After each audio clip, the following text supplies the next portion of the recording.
Report ABP माझा। पहलगाम हल्ल्याला 2 महिने पूर्ण झाले। या घटनेनंतर अख्खा देश हादरला आणि त्यानंतर पहलगाम आणि काश्मीरमधल्या पर्यटनाला घरघर लागली। पण आता काश्मीर खोऱ्यातली परिस्थिती नेमकी कशी आहे? इथं येणाऱ्या मराठी पर्यटकांना नेमकं काय वाटतं? काश्मीरमधल्या कारगिल वॉर मेमोरियलच्या बाहेरून या मराठी पर्यटकांशी संवाद साधलाय आमचे प्रतिनिधी दीपक पळसुले यांनी। हाँ यही रास्ता है तेरा, तूने अब जाना है। माझ्या पाठी पाहताय तुम्ही कारगिल वॉर मेमोरियल आहे। इंडियन आर्मी देखील आपल्याला आजूबाजूला पाहायला मिळते।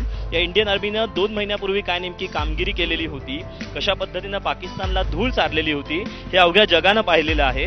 आणि 2 महिन्यापूर्वी पहलगाममध्ये काय नेमकं घडलेलं होतं आणि 2 महिन्यानंतर आता जम्मू काश्मीरचं जे खोरं आहे ते कसं आहे, त्या ठिकाणचं पर्यटन नेमकं कसं आहे हे सांगण्यासाठी ही जी तुम्ही माझ्या पाठी गर्दी पाहताय, हे संबंध जे पर्यटक आलेले आहेत हे सगळे महाराष्ट्रातून आलेले आहेत।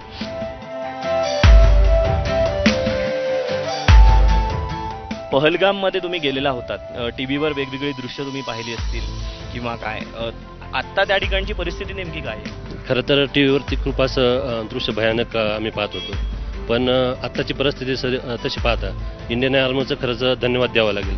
खरं तर जागोजागी इंडियन आर्मी उभी आहे आणि अशी कोणतीही भीती आम्हाला त्या ठिकाणी वाटलेली नाही की आमचं म्हणजे पुढे काय होईल किंवा एखादा अटॅक होईल का काय होईल, असं इंडियन आर्मी कुठंच आम्हाला भीती वाटलेली नाही। एकदम चांगलं वातावरण आहे सध्या परिस्थितीत आता। एक महिला म्हणून आता या संबंध भागामध्ये फिरताना पूर्ण दर्याखोरे आहेत, डोंगर आहेत, तर या ठिकाणी आता तुमची भावना नेमकी काय होती की एखादा कोणी जातोय किंवा काय किंवा संशय?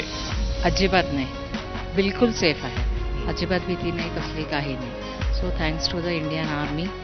तुझं काय म्हणणं होतं, कारण की तू कॉलेज गोईंग किंवा स्कूल गोईंग असशील, खूप काही गोष्टी तू पाहतेस, एक्सप्लोर करतेस, वेबवर पाहिले असतील, त्याच्यानंतर तुला आता तिकडे पाहिलेलं आणि इकडे काय जाणवतं? खरंच इंडियन आर्मी ही बेस्ट आहे, आपल्याला त्यांची खूप नीड आहे, कारण की इंडियन आर्मी आहे त्यामुळे आपण सगळे सेफ आहोत आणि ते लोक जे आपल्यासाठी करतायत ना ते कोणीच नाही करू शकत। पहलगाम हा हल्ला अतिशय क्रूर होता, पण त्याच्यानंतर आपल्या इंडियन आर्मीने जे केलं त्यानंतर परत टुरिझम या ठिकाणी छान चालू झालेलं आहे आणि इंडियन आर्मी या ठिकाणी जागोजागी आहे, त्याच्यामुळे प्रत्येक टुरिस्टला हे सेफच वाटतं। आणि त्याचप्रमाणे लडाख रिजनमध्ये हा त्यांचा 4 ते 5 महिन्याचाच इन्कम सोर्स आहे, त्याच्यामुळे त्यांच्यासाठी ही महत्त्वाची गोष्ट आहे की परत हे टुरिझम चालू झालेलं आहे। आणि यानंतर स्पेशल रिपोर्टमध्ये एक छोटासा ब्रेक घेऊया। पाहत रहा एबीपी।